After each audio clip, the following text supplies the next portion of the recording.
Bonjour à tous, ici El Garni Mehdi et vous écoutez un nouvel épisode de Project Mode. Bienvenue dans le podcast des passionnés de management de projet. Aujourd'hui, on va parler de comment gérer la communication durant votre PFE. Ce podcast est rendu possible grâce à Oliris, une entreprise spécialisée dans les formations et le conseil au management de projets et risques industriels. Pour visiter son site web, allez sur oliris.net.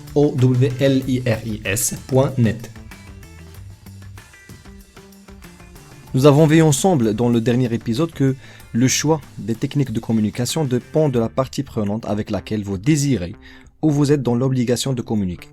Pour ce faire, il faut d'abord comprendre les dimensions de la communication et les caractéristiques d'une communication réussie. Mais d'abord fixons les bases et posons-nous la question suivante. Quel est l'objectif des communications dans notre projet? Alors, la réponse est simple.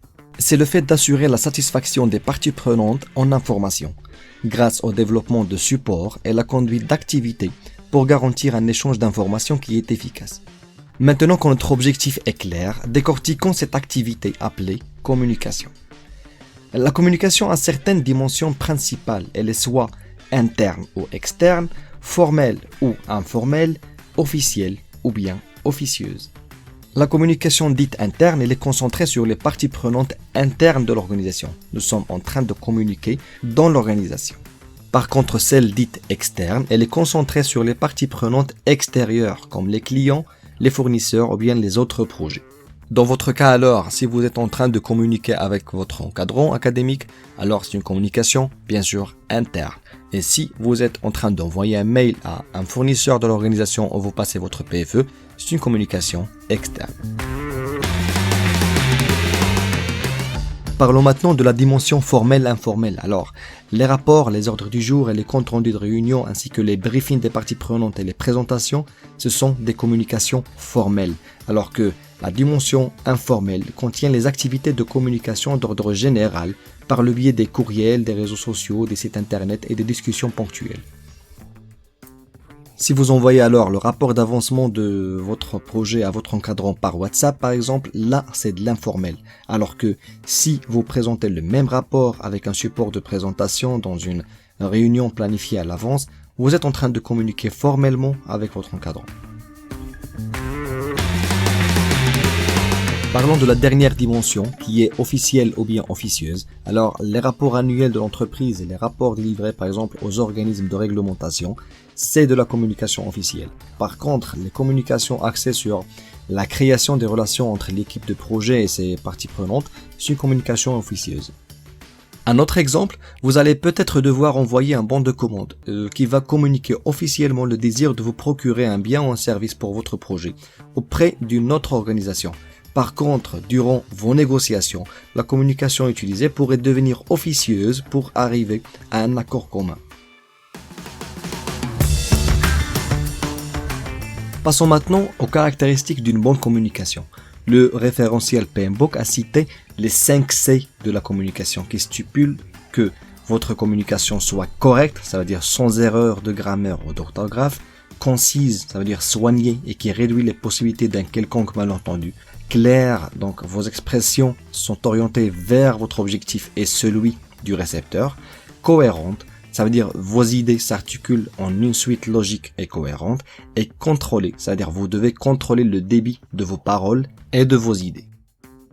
Mais détrompez-vous, les 5 C ne suffiront pas. Vous allez avoir besoin d'autres compétences en communication, notamment les suivantes. Alors, premièrement, l'écoute active, ça veut dire le maintien du contact avec l'interlocuteur et le récapitulatif des conversations, afin de s'assurer que l'on a compris au mieux le message et de le démontrer. Après vient la sensibilité aux différences culturelles et personnelles pour ne pas choquer ou bien créer des malentendus. Enfin vient la capacité d'identifier, de définir et de gérer les attentes des parties prenantes. Et ce point-là, on l'a vu dans le dernier épisode.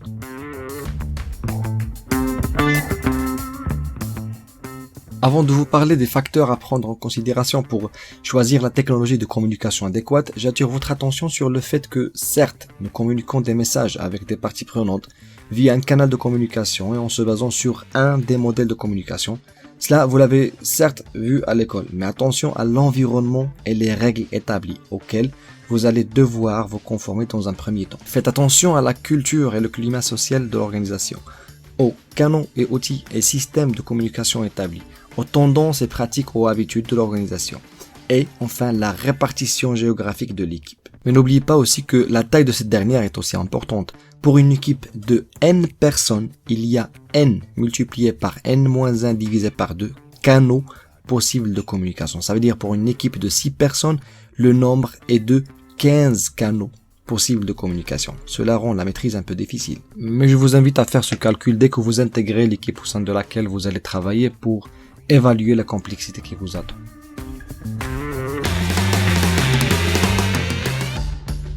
Parlons maintenant des facteurs qui vont influencer votre choix pour la technologie adéquate. Alors, il y a la fiabilité et la facilité d'utilisation de la technologie elle-même, et il y a l'urgence de l'information, sa sensibilité et sa confidentialité. Pour alerter sur un accident de travail, par exemple, un coup de téléphone serait plus efficace qu'un email, bien évidemment. Mais le fait d'envoyer des photos de ce même accident pourrait faire fuiter ce contenu et causer des dommages à la réputation de l'entreprise, même avant que cette dernière ne puisse communiquer officiellement sur ce qui s'est réellement passé. Alors, avant de communiquer, ayez l'habitude de vous poser certaines questions telles que: quel est le besoin en information? Quelle information communiquer? En quelle langue? En quel format? Dans quel contenu? En quel niveau de détail? La réponse de l'interlocuteur est-elle nécessaire? L'accusé de réception est-il nécessaire? Si c'est une communication périodique, par exemple des rapports d'avancement, en quelle fréquence?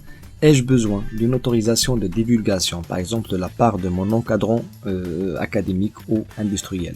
En quel jargon communiquer? Et enfin, avec quelle technologie? Les questions paraissent être nombreuses, mais n'ayez crainte. Avec le temps, vous allez communiquer intuitivement en tenant compte de toutes ces questions.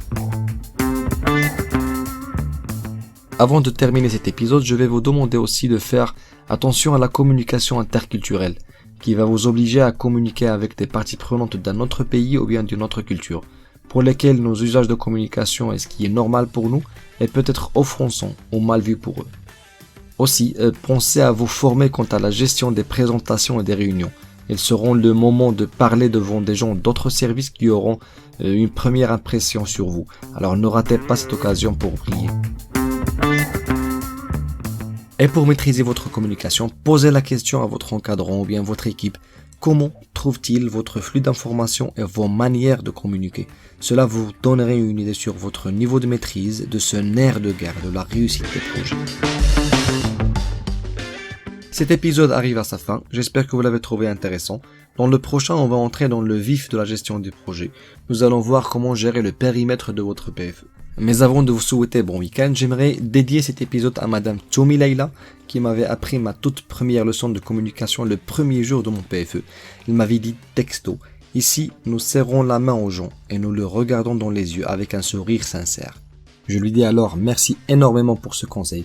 Je crois qu'avec les gestes barrières contre le Covid-19, vous n'êtes pas en mesure de l'appliquer, mais au moins, gardez le sourire sincère. À bientôt!